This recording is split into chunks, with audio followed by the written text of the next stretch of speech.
Greetings everyone, my name is Elisha Gracia Huang, and today I'm going to present about a game that teaches sign language called Deafvoir. These are the table of content, and I'm going to start with introduction.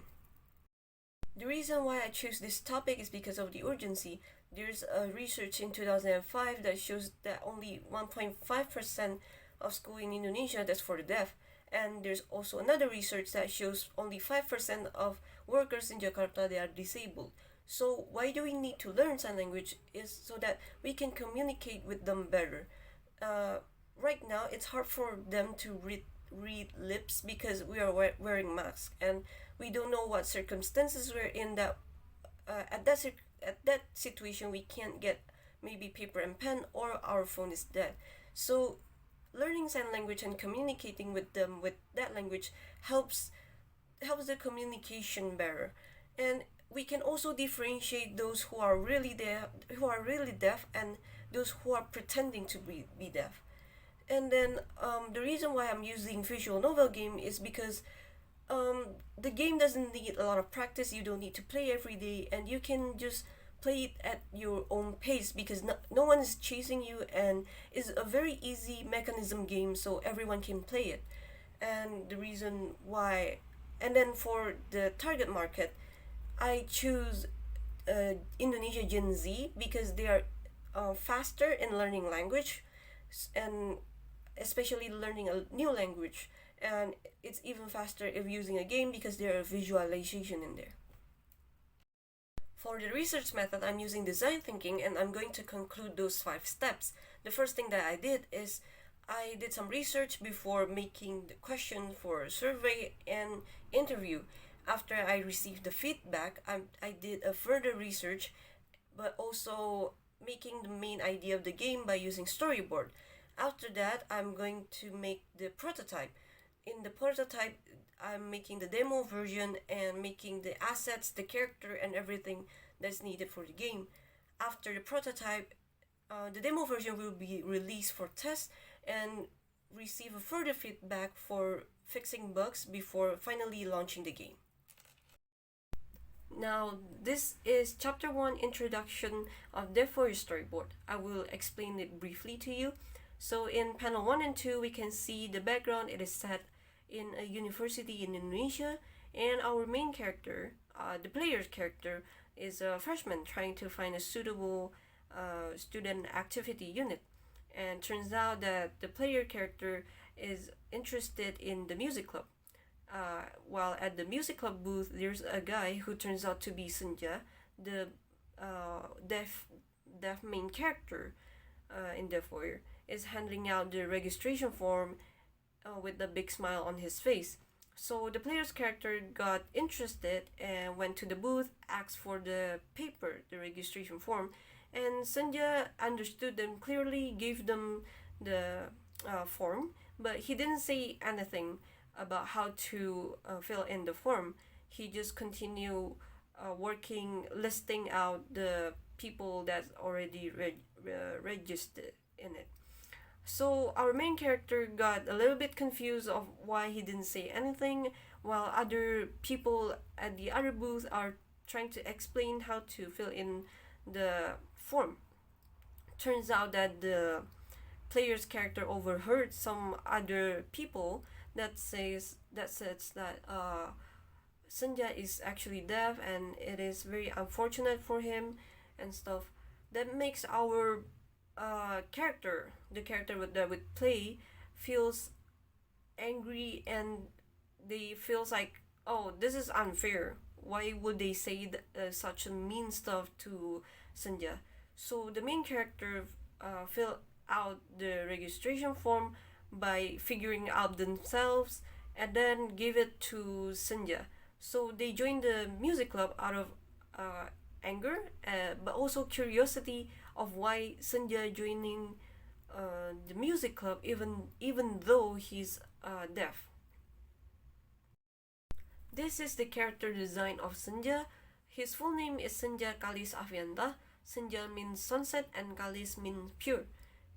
He is portrayed as a very bright and cheerful person, and there's actually a little details, which is the animal pin on his belt back. It is the image of golden retriever because his personality is like a golden retriever, which is very fun and cheerful. He is also a very tall person, and he actually had a talent in music, which he can know when someone is offbeat by knowing the vibration of the music they're playing right now.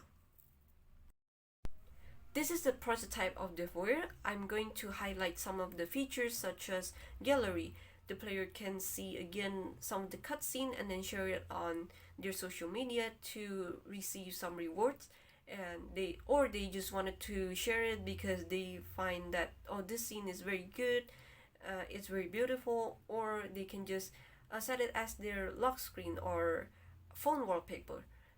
Here the cutscene that I'm talking about is illustrated, not animated, because this is a visual novel game, so there will be no animation in it.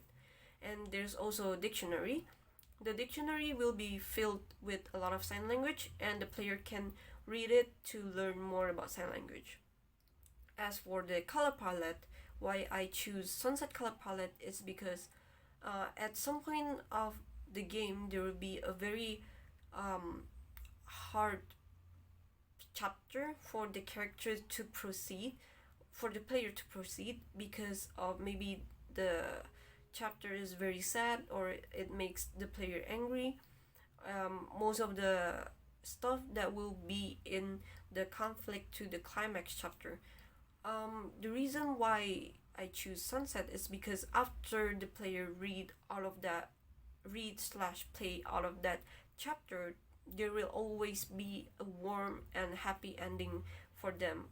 So it's like you having a bad day at school, college, or at workplace. When you see a beautiful sunset, it just makes you relax.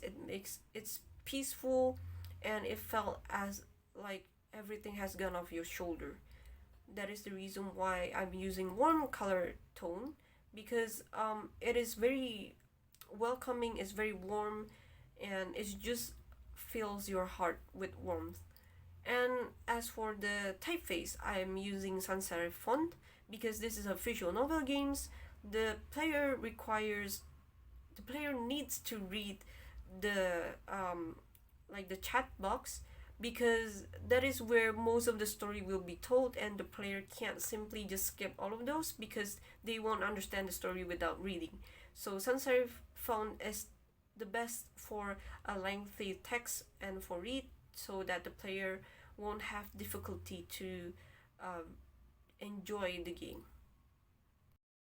As for the logo, there will be two types of logo. The first one is the logo on your screen. After you download an application, there's a logo there, an icon. And then the second one is the one with line art, and the one that the letter is written in cursive. It is shown when you open the app, and then the logo will shown to the player. Deafvoir will not be your typical visual novel game because it represents the deaf community and teaches Indonesia younger generation, especially Gen Z, about sign language. It also represents Indonesia gaming industry because it shows that our gaming industry are capable of making something that is educational, and a game that spread awareness about the discrimination that the deaf have been receiving so far. And it's also a little bit of a help for those people who wanted to learn about sign language but don't know where to start. They can play this game because it is easy to understand the sign language with the visual going on and with the story going on.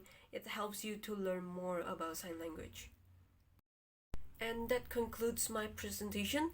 I'm going to end this presentation with a quote from George Feditz, which says, "Sign language is the noblest gift God has given to deaf people." And thank you for watching. Have a good day.